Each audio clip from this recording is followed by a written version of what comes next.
दोस्ती का हाथ आगे बढ़ा रहे हैं। वो दोबारा एनडीए को जिंदा करने की कोशिश कर रहे हैं।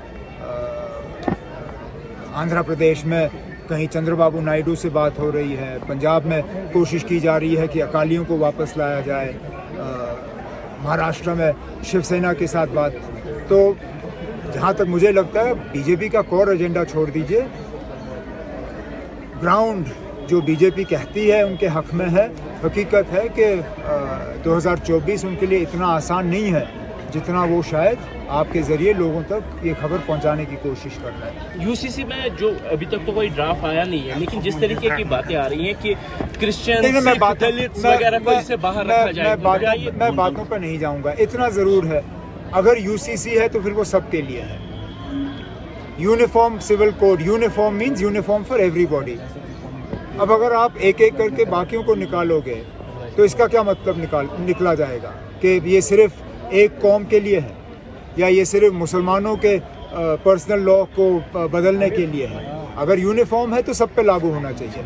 अगर आप इसमें किसी को भी एग्जेम्पशन देने का काम करोगे, चाहे वो क्रिश्चियन हो, दलित हो, ट्राइबल हो, सिख हो, तो जाहिर सी बात है कि मुसलमान भी एग्जेम्पशन न सिर्फ मांगेंगे बल्कि एग्जेम्पशन फिर हासिल भी करेंगे। सेंटर के एफिडेविट के बारे में क्या बोलेंगे? जो कुछ नहीं ना, सेंट्रल के एफिडेविट के बारे में सुप्रीम कोर्ट में जवाब होगा। हमने सुनवाई की डेट नहीं रखी, वो चीफ जस्टिस साहब ने ये डेट मुकर्रर किया। शायद इसी में कोई अच्छी बात है। यहाँ पे हमारा एक छोटा सा फंक्शन हो रहा है, वहाँ पे 370 के मामले में सुनवाई शुरू हो गई है और उम्मीद करते हैं कि जल्द से जल्द मामले को जो है इसकी सुनवाई ख़त्म हो और इस पे सुप्रीम कोर्ट का जो फैसला है वो हमारे सामने आ जाए। अपोजिशन यूनिटी की बात हो रही है, 17 को एक और बैठक फिर हो रही है। नेशनल कॉन्फ्रेंस पिछली बैठक में शामिल हुई थी, क्या इस बार भी जाने का इरादा है या फिर? इरादा तो है, इरादा है, लेकिन पहली बैठक के बाद ही महाराष्ट्र में एनसीपी टूट गई।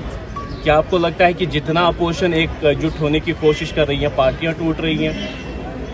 मतलब एक पार्टी टूटी और ये पहली बार नहीं हुआ है, इससे पहले भी पार्टियां टूट चुकी हैं। कांग्रेस को मध्य प्रदेश में तोड़ा गया, क्या उससे पहले किसी ऑपोजिशन मीटिंग की ज़रूरत थी? ये सिलसिला चलता आया है, आगे भी चलता रहेगा।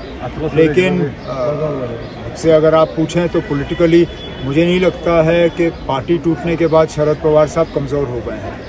उल्टा मुझे लगता है कि वो और ज़्यादा मजबूत होगा। और ख़ासकर जिस तरह के बयानात आए अजीत पवार साहब की तरफ से, जो उन्होंने शरद पवार साहब की उम्र को लेके बात की और कहा कि इससे पहले ही उनको रिटायर हो जाना चाहिए था, मुझे लगता है कि महाराष्ट्र के लोगों ने इस चीज़ को बिल्कुल पसंद नहीं किया हो। मुझे जो लगता है जिस चीज़ पे हमें ज़्यादा फोकस करना चाहिए वो ये है कि किस तरह बीजेपी आहिस्ता आहिस्ता दोबारा एनडीए को जिंदा करने की कोशिश कर रही है।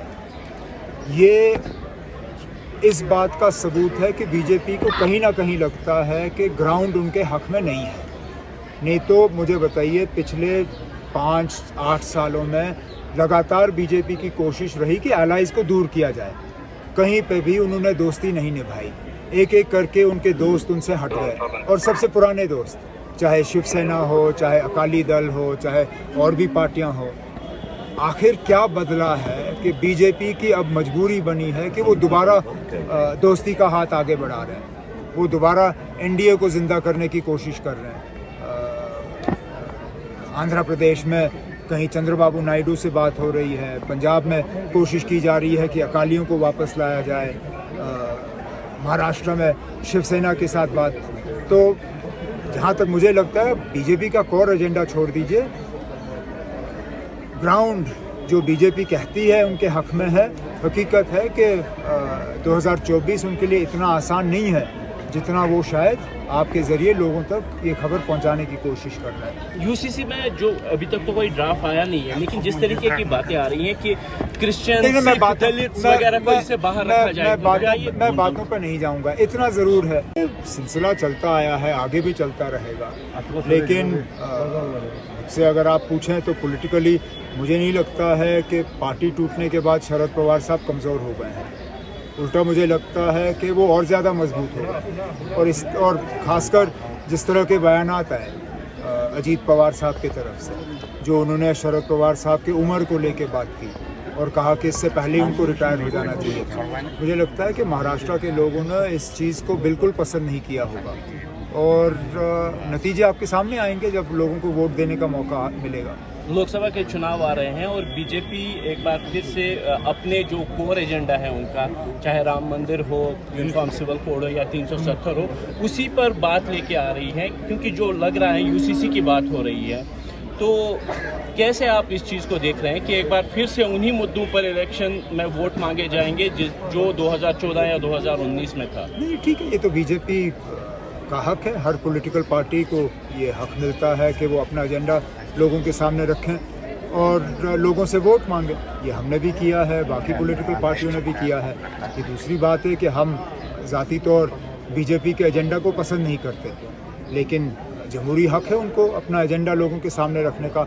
मुझे इस बात से कोई एतराज़ नहीं है कि वो अपना एजेंडा सामने रखने दीजिए, उसके बाद देख लेते हैं। लेकिन मुझे जो लगता है, जिस चीज़ पे हमें ज़्यादा फोकस करना चाहिए